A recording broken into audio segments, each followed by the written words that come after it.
you trying to prevent me from making the movie I want to make? Look, Stan, I don't want to tell you how to make your movie, but we cannot sell a movie with a pregnant woman getting stabbed 50 times in the stomach. They did the same thing on Game of Thrones, and you didn't even flinch during the Red Wedding. That was make-believe. Sharon Tate was a real person, and so was her baby. I don't think we should exploit their deaths. It's tasteless. How are we going to make a helter-skelter movie if we're not willing to show the brutality? We can be brutal without being obscene. Hey, I gotta go.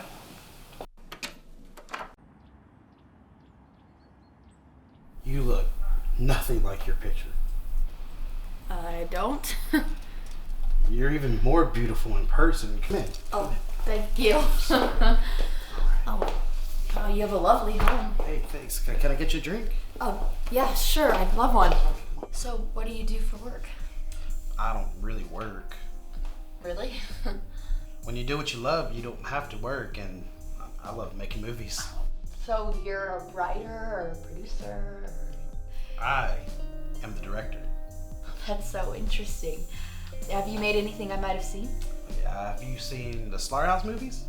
No way. You're a fan? I love horror movies, and Slaughterhouse is like my favorite series. What do you like best about it? I just love the concept. A real estate agent who sells houses and then kills the buyer so she can sell them again. It's pretty clever. I was gonna call it The Foreclosure, but that really didn't settle well with test audiences. You know what I always wondered about the movies? Why they cost so much? Where do the ideas come from? Well, I come up with the ideas. I mean, sure, there's a writer, but I'm the guy who brings everything to life. So where does your inspiration come from? The creative process is so unpredictable. Ideas could come to me in a dream. They could come to me while I'm driving down the road. Ideas could even come to me while we're having this conversation. Amazing. The mind of a creative genius fascinates me. Do you want to see my trophies? Oh, sure. Is that the award for Best Horror Movie Director? That's the Stabby. Should have won more of these, but I lost to Paranormal Activity 8.5. You ever think about winning an Oscar? I'm not mainstream enough for that. I mean, when's the last time a horror flick ever won anything at the Oscars? Silence of the Lambs? One of my favorite movies. Mine too. A woman of fine taste. What's your favorite part? It puts the lotion on the skin. Or else it gets the music in. We're gonna get along great. So what other films have you made? Cannibal Christmas, Redneck Nightmare in Oklahoma. Manifesto? Manifesto, that's right. One of my best. I can't recall. Is that the one where the killer, he writes a manifesto that inspires generations of new killers? That's right. And then it ends with the new killer tracking down his inspiration and killing him. Seems like you remember that pretty well. You make a lot of violent movies. Have you ever thought that any of them are kind of irresponsible? How? What if a movie about a killer actually inspired a real person to kill innocent people? I'd have egg all over my face if that ever happened.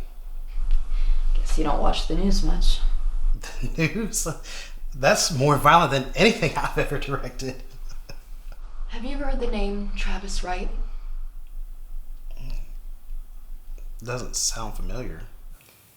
He was a troubled kid from a broken home. No one really expected much of him, but he defied the odds and made it to college. Seemed like things were looking up for him. I guess that's why no one knew he needed help. He killed 6 students, including himself. Seems like you knew one of those students. This is my sister, Rebecca Morrison. She was just a freshman. I encouraged her to go to med school, and my parents wanted her to go to law school. But thanks to that psycho, she'll never have to make that choice. I'm sorry to hear that kid killed your sister, but what's any of that got to do with me? Travis Wright wrote his own manifesto. And in that manifesto, he credits your film with his inspiration for killing people. So you think I'm responsible? I know you're responsible. Wait a minute. We didn't meet by chance, did we?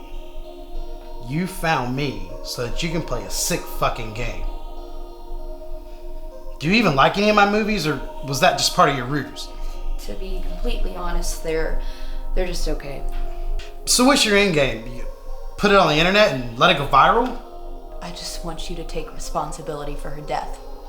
You're out of your fucking mind. I won't leave here until you do. No, you're leaving now. I'm not going anywhere.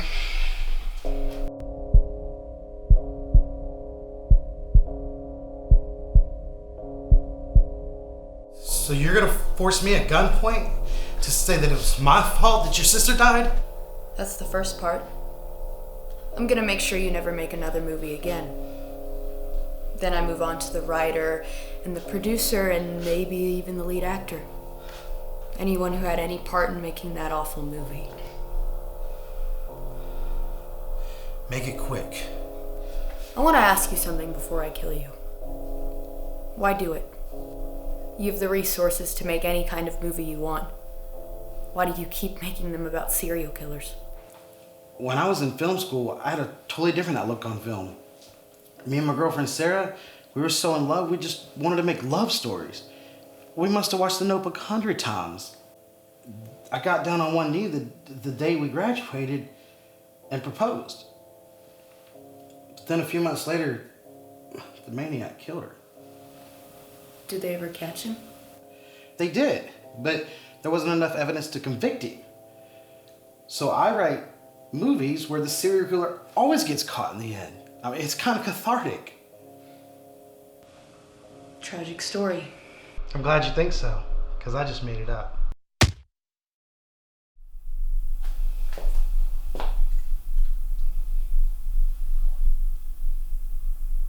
I just came up with this great idea for a movie.